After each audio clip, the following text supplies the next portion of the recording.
If there's one thing that the Tories love, it's they love being in power. And they love to do things that, well, enable them to keep power. And the worrying thing is that you have, especially in the Tory party, a lot of people who talk about wanting to, were talking a big game, especially during the referendum in the past 4 years, about how wonderful parliamentary sovereignty is. But as we have very, very clearly seen, not only do they not like Parliament when it asserts its sovereignty, but they don't even like British courts, for example, asserting their authority and, their judgments, because that is why we have courts. Politicians make the rules, judges and courts enforce them. And very often we've had multiple times, not even, just that, but we've had politicians who have sought to try and break the rules somehow, and then the courts have gone, no, you can't do that because you've introduced a law that says otherwise. Judges are just the fulfillment of policy that politicians have put in place. And we are now slowly seeing these people who, cried about how wonderful British, democracy is and, the mother of all parliaments. And yet they are now seeking to, once again, try and trash the system that they have been praising so much and so often.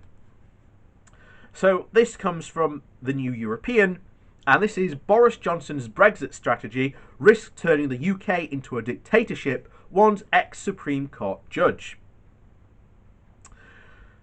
So, the government's Brexit strategy threatens to drive the UK down a very slippery slope towards dictatorship or tyranny, one former Supreme Court judge has warned. The ex-Supreme Court judge, President Lord Nuremberg, I think that's Newberg, I think that's right, Neyberg, condemned Boris Johnson's internal market bill during a seminar with legal professionals. He told lawyers on Wednesday that once you deprive people of the right to go to court to challenge the government, you are a dictatorship. You are in tyranny. The right of litigants to go to court to protect their rights and ensure that the government complies with its legal obligation is fundamental to any system. You could go down a very slippery slope. Lord Newberg's comments came as the Scottish Parliament overwhelmingly voted against the Internal Market Bill.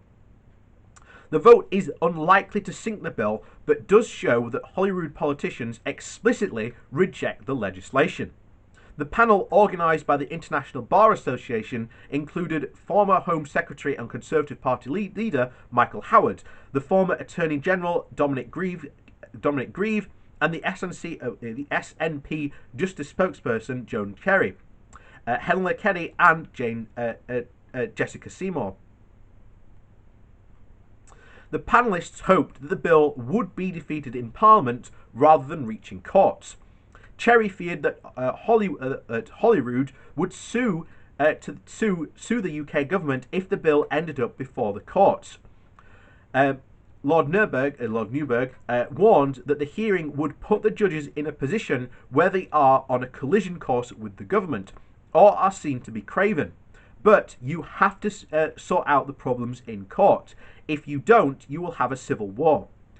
Lord Howard said that he opposed the controversial elements in the bill that threatened to break international law. I hope the bill is defeated in Parliament, not in the courts, he said.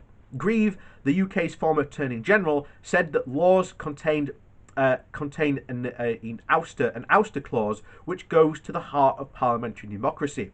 Rather than Brexit being an assertion of sovereignty, Grieve added, it constitutes its undermining. So there you have it. Once again, the Internal Market Bill, even judges are against it and can see just how bad this is. And of course, one thing we've forgotten to mention there last week was that Holyrood have pretty much straight away just said, we're not going to do it. But of course, even though they've sort of voted against it, doesn't really mean much. But, they can take the UK government to court. And I think they really should, because the Internal Market Bill is just, it's just a constant problem wrapped up in constant problems, because the whole thing comes back to the withdrawal agreement. We have agreed to an international treaty to do things in a very specific way, and agree to do them in a very specific and legal way. The problem is that Boris, with his internal market bill, has basically been designed by Conservatives, and especially the Brexiteers, to exactly go after us, what is being seen as keeping us, quote, in the internal market, and any EU shadow boogeymen that they can think of, they can just get rid of, even if it's not there. This is what's so worrying about the internal market bill, and what we have to worry about is, of course, the right for people, as it said there, litigants, to take their claims to the courts. The internal market bill does the exact opposite. This is, once again, they're trying to protect themselves from another Gina Miller case coming up. So that's what they're evidently worried about. Not only that, but of course we had when they prolonged Parliament and they were defeated in the Supreme Court there. They are trying to undermine a core feature of our, democracy. And this is the Brexiteers wanting to do this. The people who for years, at least the last 4 years, and probably even more than that, have complained about, oh no, the EU are doing this, they're doing this, how dare they put these things upon us. The the Brexiteers now want to build what I think potentially, allow me to tinfoil hat for a second, but it does seem that a lot of these very, very hardcore free market fundamentalists want to turn the UK into some sort of parliamentary dictatorship, whereby people vote and then the Parliament, regardless of what was ever in the manifesto, can just, do whatever they like, which again becomes a very, very troublesome and worrisome thing. Now, of course, there are, our only recourse for that would be to take Parliament to court and to challenge these laws in a court of law. This, of course, with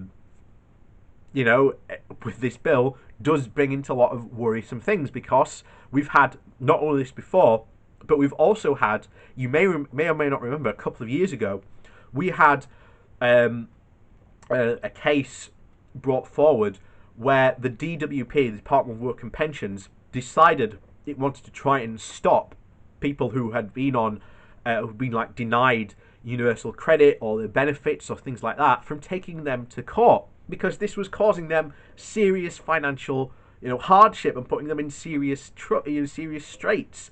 And of course the DWP tried as best as it possibly could to try and stop any more cases like that being brought forward, which again is something that we should be constantly worried about. This, because it doesn't just apply to things like that, this could apply to all sorts of very interesting situations. You must have the right to challenge the government or even a law in court.